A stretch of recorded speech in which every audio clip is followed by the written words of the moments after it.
bienvenue sur les tutos de Vio. On se retrouve aujourd'hui pour peindre un petit modèle de Noël qui est très sympathique, que j'aime beaucoup faire. Je l'ai appelé Rudy parce que c'est un petit renne de Noël. J'ai fait d'autres tableaux beaucoup plus imposants que vous voyez derrière moi. Mais là, on va s'attaquer à quelque chose de très simple et toujours très chouette à faire. Je travaille comme d'habitude avec des peintures acryliques, Amsterdam qui est ma marque de prédilection, ou les rougiers éplés qui vont très bien aussi. Et pour quelques teintes, je vais utiliser des Jossonia qui, elles, sont des peintures plus haut de gamme quand même au niveau de l'acrylique, qui s'apparenteraient à des Amsterdam experts pour ceux qui cherchent des peintures un petit peu plus pigmentées. Je vais commencer par un fond avec toujours un pinceau synthétique, les poils très doux, éviter les poils rêches pour ne pas avoir de traces. Et je vais faire un fond avec du beige. Je vais mettre un petit peu de vert avec, une petite pointe de noir. On humidifie légèrement le pinceau et on va travailler avec un mélange de couleurs de 289, le Buff Titanium avec un tout petit peu de noir. La méthode tout simplement en croix ou en ligne si vous préférez.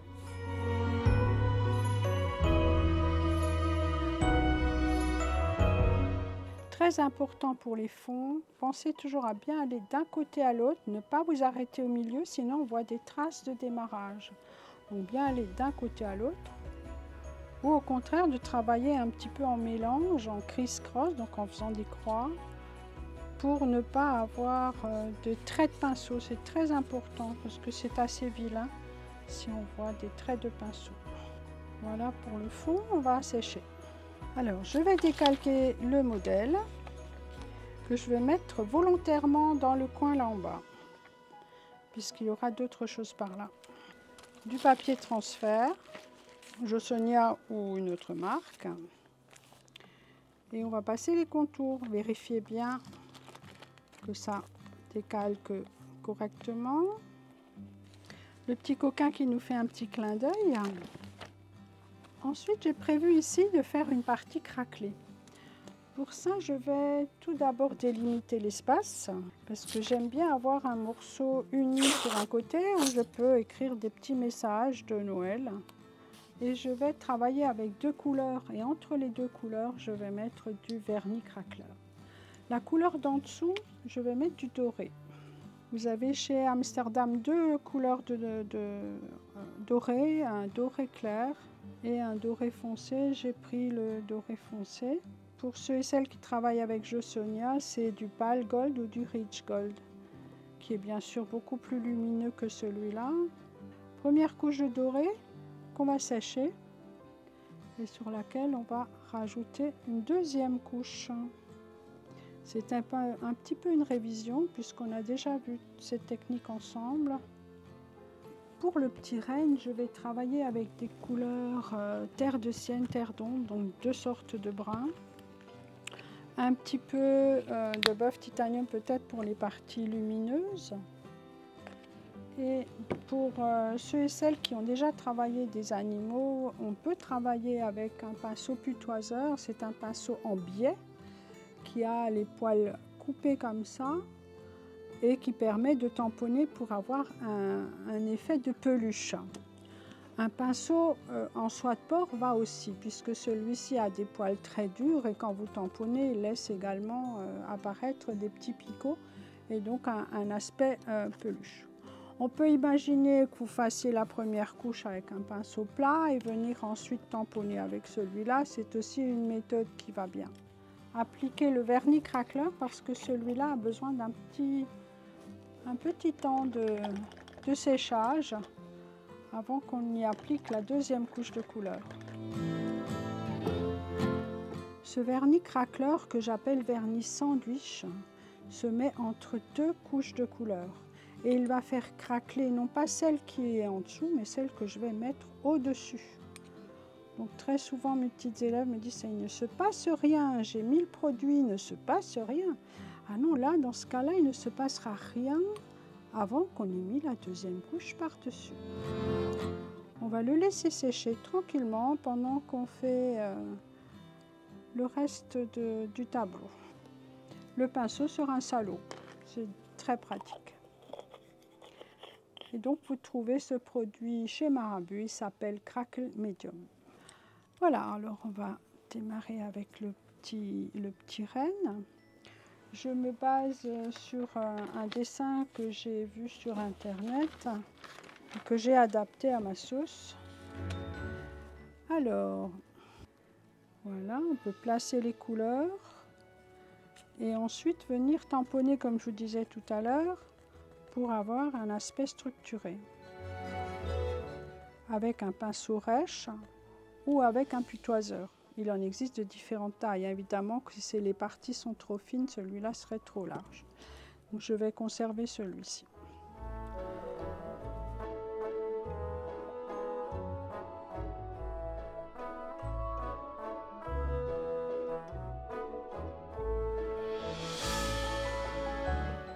Vous remarquerez que je ne rince pas du tout le pinceau, je l'utilise pratiquement à sec. C'est vrai qu'il faut travailler assez rapidement pour ça.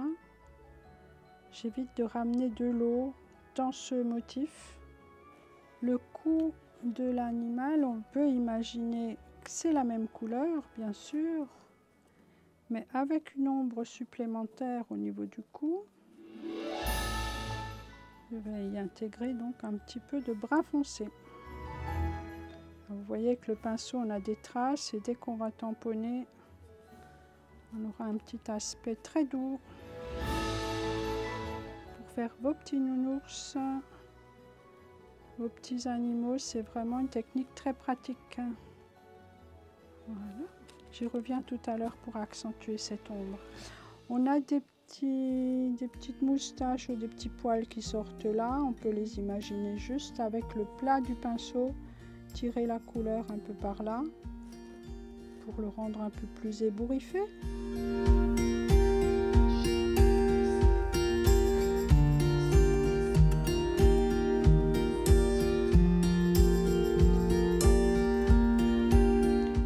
Voilà, ensuite on a une partie de l'oreille à faire. Alors là c'est un petit peu plus minutieux, on va prendre un pinceau détail pour venir faire le côté de l'oreille et son intérieur qui sera plus sombre. Alors si vous n'avez pas de petit pinceau dur comme ça pour tamponner, vous pouvez également tamponner avec votre pinceau tout simplement pour donner un petit peu d'effet peluche. L'intérieur de l'oreille sera plus foncé. J'ai pris un peu de vert, un peu de noir, un peu de brun. L'essentiel étant de foncer l'intérieur de son oreille.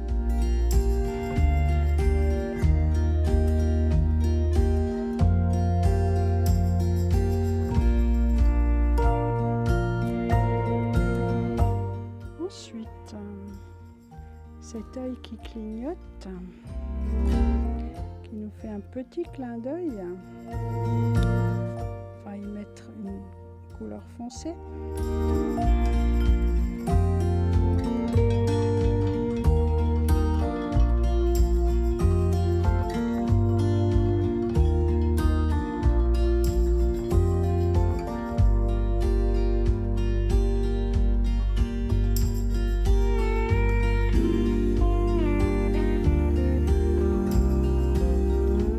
Voilà, on va laisser sécher, on va faire l'œil tout à l'heure. On va s'attaquer aux petites cornes. Il y a, là, il y a le chapeau rouge hein, qui va venir se mettre jusque là,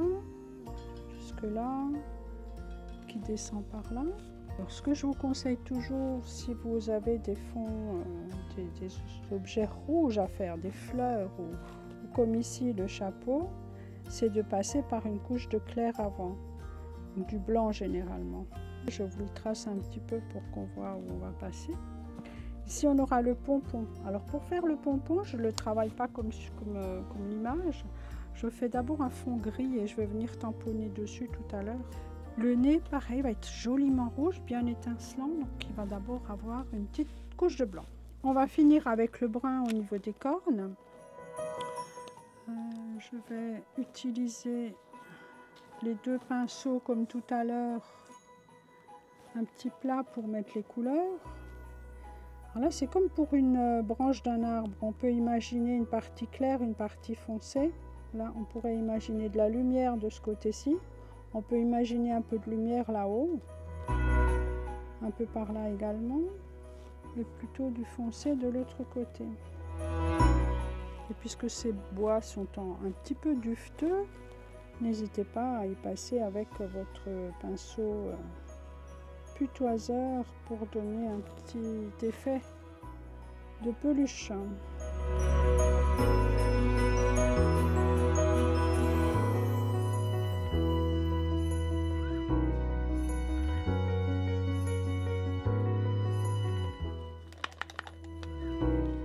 Voilà. Je vais bloquer les parties rouges avec du blanc.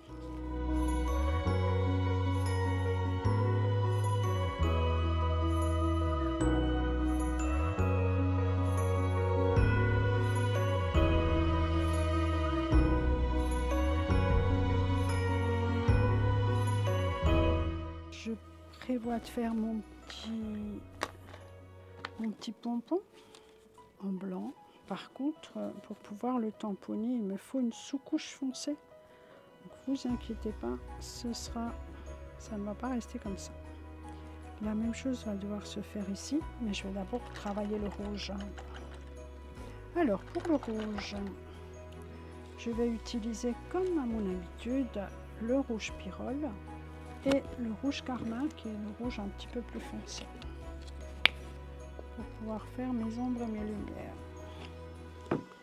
En sachant que ce rouge carmin, je peux encore l'ombrer davantage en rajoutant un peu de brun dedans, voire une goutte de noir, pour les zones qui sont vraiment plus foncées.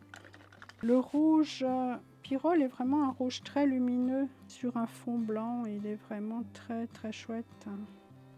Il ressortira vraiment très rouge. Le rouge clair dans le haut, le rouge plus foncé dans le bas, c'est-à-dire la partie un petit peu carmin, avec une pointe de noir. Très important, faire fondre les deux rouges, le clair et le foncé. On va les laisser sécher, on lui fera une deuxième couche tout à l'heure. Ensuite, au niveau du chapeau, on est bien sûr très très clair dans le haut. Un peu plus ombré là sur cette partie-là. Un peu d'ombre là en dessous, puisqu'il y a une pliure de ce bonnet. Et donc un peu de foncé par là. J'utilise toujours mes deux rouges. Je ne rince pas mon pinceau, je le frotte et je viens prendre du rouge foncé de ce côté. Ne vous inquiétez pas si c'est pas couvrant, on va faire une deuxième couche. Ce sera très joli au final.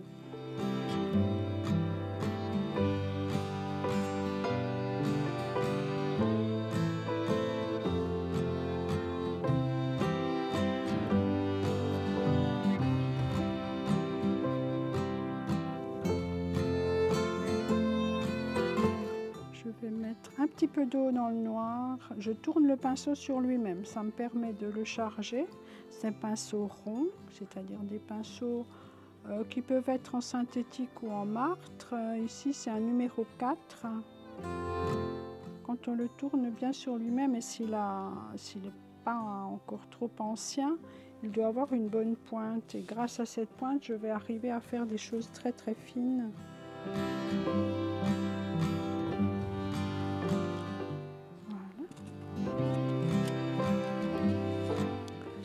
Quand je dois faire un œil, très souvent je fais l'intérieur en noir, puis je viens prendre du blanc, que je vais mettre un petit peu sur l'extérieur. Donc je vais faire du gris puisque je travaille dans le mouillé.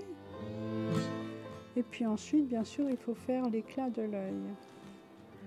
Donc on va travailler un peu de la même façon, c'est beaucoup plus petit. On va retravailler le noir.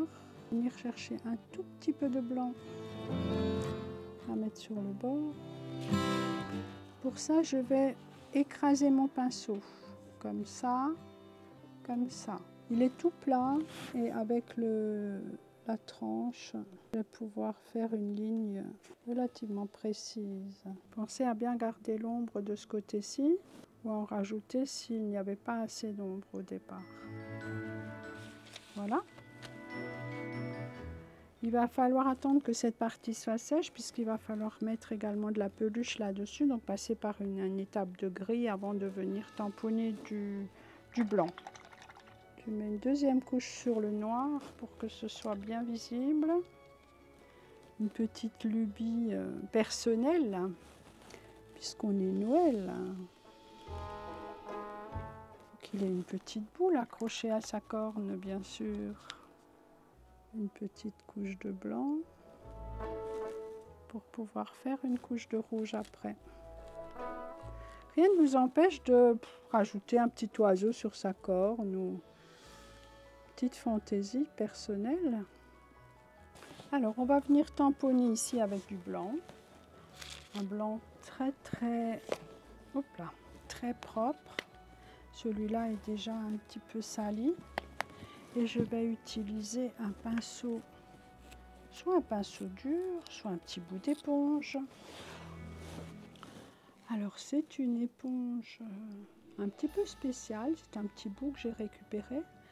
Je vais l'utiliser pratiquement à sec, en le tenant tout petit pour venir tamponner par là. Alors, un blanc vraiment très blanc. Et n'hésitez pas à tamponner d'abord sur un journal pour retirer le trop-plein. Il ne s'agit pas d'en mettre un gros paquet, mais de venir tamponner juste ce qu'il faut pour donner un aspect peluche. Vous pouvez à ce stade-là saupoudrer de petites paillettes dorées ou argentées si vous voulez qu'elles soient brillantes. Pour cette partie-là, je pense que ce sera un petit peu trop grand. Je vais utiliser un pinceau. On va rajouter la deuxième couche de couleur. Pour une couche de contraste, on pourrait imaginer là-dessus du noir, du rouge foncé, du vert foncé, du bleu, quelque chose quand même qui s'harmonise avec cet ensemble. J'ai fait sur le tableau que vous avez derrière moi, j'ai mis cette partie-là en noir. Pour ce modèle-là, je vais peut-être mélanger du noir avec du vert. Et c'est donc, comme je vous le disais tout à l'heure, cette couche supérieure qui va craqueler et qui va laisser apparaître le doré en dessous. Je vais volontairement faire une couche foncée pour que vous puissiez voir apparaître les fissures en doré. Retenez bien que la couche d'en dessous est celle qui va transparaître à travers celle de dessus. Alors, on travaille par petits coups de pinceau. Si vous avez mis une grosse couche de vernis craqueleur, donc de ce produit-là, les fissures seront très larges. Là, j'étais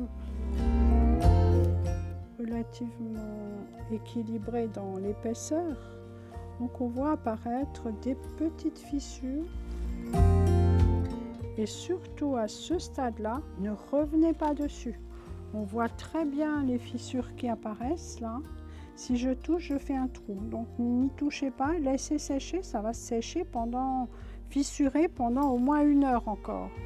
Il y a des petites différences de teinte et c'est pas gênant du tout, puisque le lendemain, quand ce sera bien sec, vous pourrez prendre un feutre doré et mettre des petits messages, écrire Joyeux Noël, bienvenue, etc.